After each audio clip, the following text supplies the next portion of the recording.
ደንግጬ ራሴን ስቼ ወደኩበትም ጊዜ ነበር። ቤቴ ውስጥ የማይደረግ መተት የማይደረግ ክፉ ነገር የለም። ግን ማንም የሚልካቸው ከየት መጡ ምናምን በሚገርም ሁኔታ እግዚአብሔር ነገሮችን አድርሶኝ አውቄያለሁ። ሶልቭ ያደረኩት እኔው ራሴ ነኝ።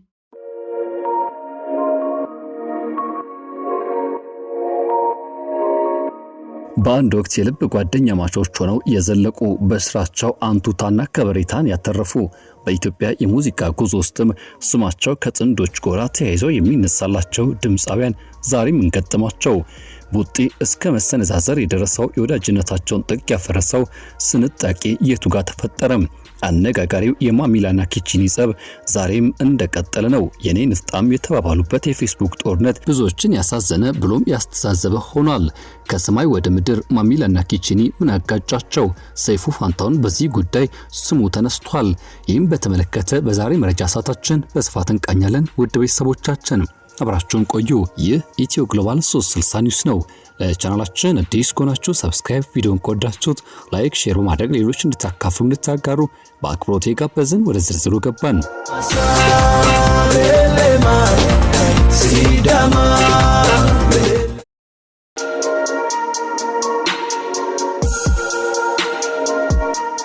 ሁለቱ ወንድማማቾች አንድ መድረክ፣ አንድ ታሪክና አንድ ድምጽ፣ የትኛው ማሚላ የትኛው ኪቺኒ እንደሆነ መለየት እስኪያቅተን ድረስ በአንድ ልብ አቀንቅነው በእኛ ውስጥ ቀርተዋል። አብረው በልተው አብረው ጠጥተው የሐዋሳን ስም በክብር አስጠርተዋል። ዛሬ ግን ያ ነገር ተቀይሯል። የትላንት ወንድማማችነት ዛሬ በፌስቡክ ላይ በሚወራወሩ የቃላት ጦርነት ውስጥ በተደረገ ቅያሜና የጠላትነት መፈራረሽ ስሜት ውስጥ ገብቷል።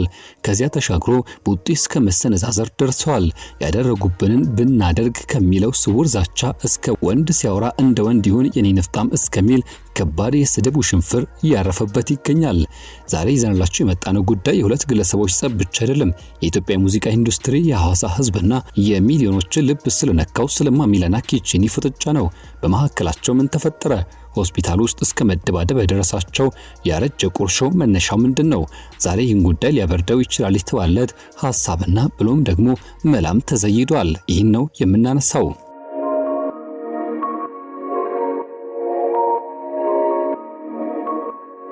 ወደ ዛሬው መሪር እውነት ከመምጣታችን በፊት እስኪ ትናንትን እንመልከት። ማሚላና ኪቺኒ ማለት ለኢትዮጵያ ሙዚቃ ኢንዱስትሪ በተለይም በደቡብ የሀገራችን ክፍል የራሳቸውን ደማቅ አሻራ ያሳረፉ የጥበብ አርበኞች ናቸው ቢባል ማጋነን አይሆንም። ከታላላቆቹ ከነሰብለ መዝሙር ቀጥሎ ሐዋሳ ቤሌማ ብለው በሰሩት ሙዚቃ ሐዋሳን ሲዳማን ያደመቁ ብሎም ያስጠሩ የከተማዋ ምልክቶች እስከመሆን የደረሱ ድንቅ ድምፃውያን ነበሩ። ኤሌ ኤሌ አባ አዲስ አበባ ማለት ከብርሃኑ ተዘራ ጋር በጋራ በሰሩት ሙዚቃም ድፍን አዲስ አበባን ጨምሮ መላው የሀገሪቱን ክፍል ተቆጣጥረውት ነበር። ቴዲ አፍሮን ጨምሮ ከተለያዩ ታላላቅ ሙዚቀኞች ጋር መድረክ የተጋሩ የነበራቸው ጓደኝነት ከስራ ጋርነት አልፎ ወደ ወንድማማችነት የተሻገረ ነበር። እኔን ጨምሮ አብዛኛው የሀገሬ ሰው የነሱ ሙዚቃ ሲያዳምጥ ይሄኛው የማሚላ ድምጽ ነው፣ ይሄኛው ደግሞ የኪቺኒ ነው ብሎ ለመለየት ይቸገር ነበር። እስከዚህ ድረስ የተዋሃዱ ነበሩ። ነገር ግን የሰው ልጅ በህይወት ጉዞ እግርና እግር እንኳን ይጋጫል በሚያስብል ሁኔታ በእነዚህ ወንድማማቾች መሃል ያልታሰበ አለመግባባት ተፈጠረ። ያ የዘመናት አብሮነትም ፈረሰም። እኛ ሀገር በሙዚቃው ዓለም በጋራ ወይም ደግሞ በጥምረት የመስራት ባህል ብዙም አልተለመደም።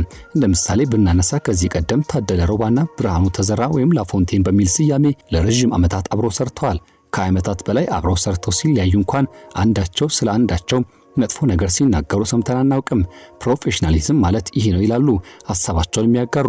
ማሚላና ኪቺኒ ከዚህ በተቃራኒ መንገድ ላይ ሄደዋል። መለያየታቸው በሰላም አልነበረም። በተለያዩ ጊዜያት በማህበራዊ ሚዲያ ሲወራረፉ ተመልክተናቸዋል። በአንድ አጋጣሚ በጣም በሚገርምና ብዙ ሰው በሚያውቀው አጋጣሚ የተፈጠረው ልንገራችሁ ይላል።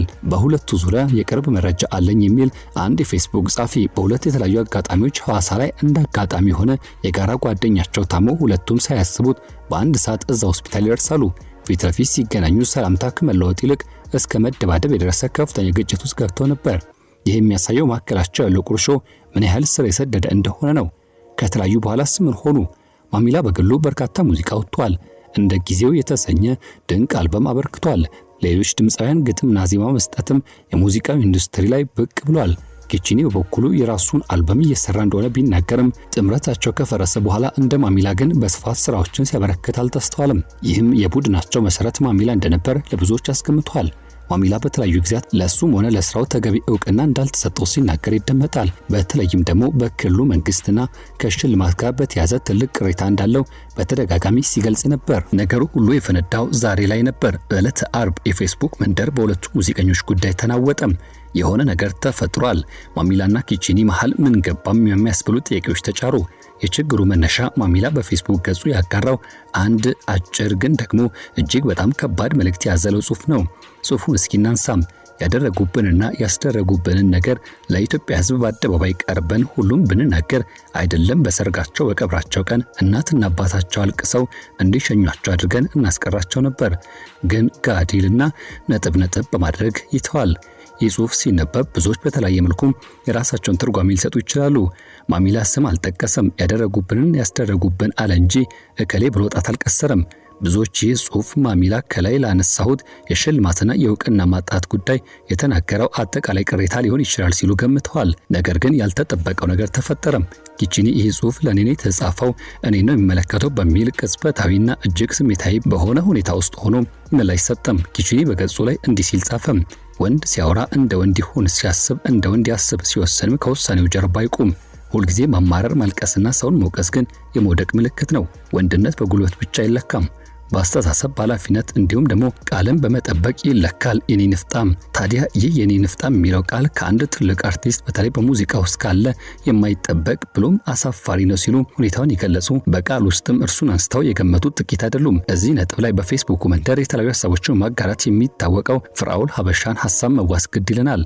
አንዳንዴ ሰዎች ስንበድላቸው ያወሩት ነገር ሁሉ የተነፈሱት አየር የጻፉት ጽሑፍ ስለኛ ብቻ የተባለ ይመስልናል። ኪቺኒ ያለምንም ምክንያት ስሙ ባልተጠቀሰበት ሁኔታ በዚህ ልክ ስሜት አይሆኑም። በስድብ መመለሱ ማሚላን ሳይሆን ራሱን የሚያስገምተው ካልተጠሩ አቤት ካልተሰጡ ክተት እንደሚባለው ማለት ነው ሲል ይውጻፍ ይገልጻል። ታዲያ ኪቺኒ ጽሑፉ ለኔ ነው የተጻፈው በሚል ስሜት ውስጥ ሆኖ ይህም ምላሽ ከሰጠና እጅግ በወረደ ቃል ከጻፈ በኋላ ወዲያውኑ ማሚላ ሉቃስም የራሱን መልስ ሰጥቷል። ከፈጣሪ ጋር ብቻ ሆኑ ክፋት እንደዚህ ጮሆ እኔ ነኝ ያለ ይወጣል። እኛ ግን እዚህ ጋር ገንዘብ ጠፍቷል ነበር ያለው 100 ብሩን የወሰደው ተገኝቷል በማለትም በአንድም በሌላ መልኩ የጻፍኩት ጽሑፍ በትክክል መድረስ ለሚገባው ሰው ደርሷል የሚል አዝማሚ ያለው ጽሑፍን አጋርቷል ማሚላም።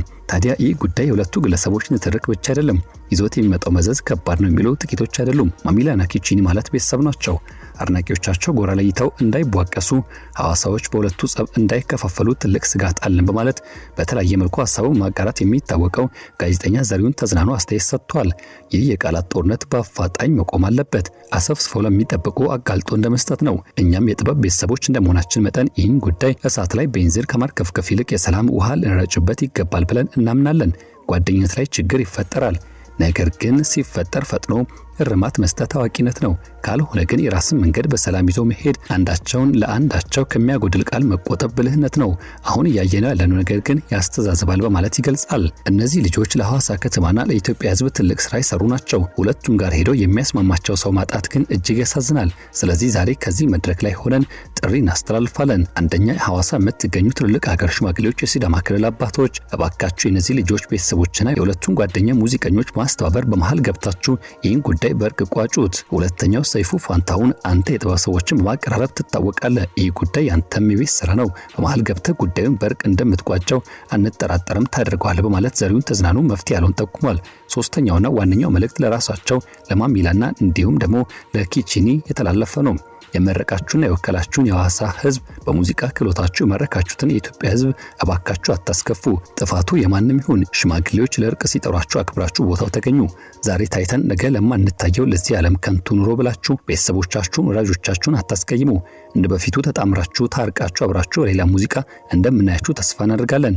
ድንጋይ ውርወራውን አቁሙት በማለትም ሐሳቡን አጋርቷል ጋዜጠኛ ዘሪሁን ተዝናኑ።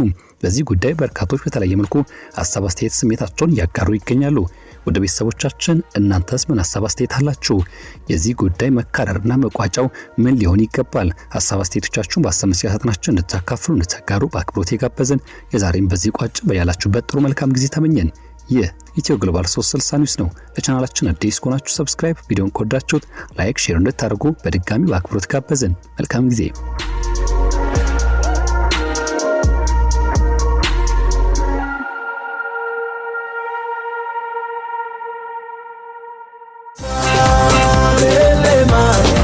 Sidama